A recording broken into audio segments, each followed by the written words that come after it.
Sans surprise, face à de nombreuses contraintes, le gouvernement a adopté un projet de loi portant modification de la loi électorale 7 mois après son entrée en vigueur. Pour motif, le communiqué du Conseil des ministres indique que la mise en œuvre du chronogramme pour les référendums et les élections, notamment le respect du délai de mise en place des coordinations de l'AIGE, l'autorité indépendante de gestion des élections. Dans la loi électorale du 24 juin 2022, les démembrements de l'AIGE doivent être mis en place 6 mois avant les élections.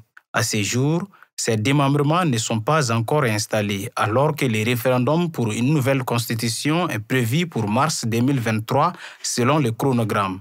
Au-delà de cette contrainte du temps, les autorités entendent instituer le vote par anticipation des membres des forces armées et de sécurité, en vue de leur permettre d'accomplir leur mission de sécurisation du territoire le jour du vote. Ainsi, des bureaux de vote seront installés au camp militaire à cette fin.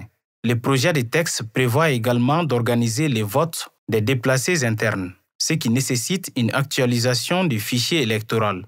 Autre innovation, la carte nationale d'identité biométrique sécurisée sera l'unique document à présenter pour accéder au bureau de vote. De ce fait, elle remplacera la carte d'électeur biométrique. Cette modification de la loi électorale permettrait aussi à certains de demander la correction d'éventuelles erreurs sur leurs informations. Même si ces projets dissipent certaines difficultés, l'inquiétude demeure sur le respect du chronogramme. Dans un communiqué daté du 14 février 2023, le ministère de la Sécurité et de la Protection civile a constaté une faible mobilisation des populations pour la mise à jour des données de la carte biométrique sécurisée qui servira de carte d'électeur. Cette opération s'étendra jusqu'au 31 mars prochain.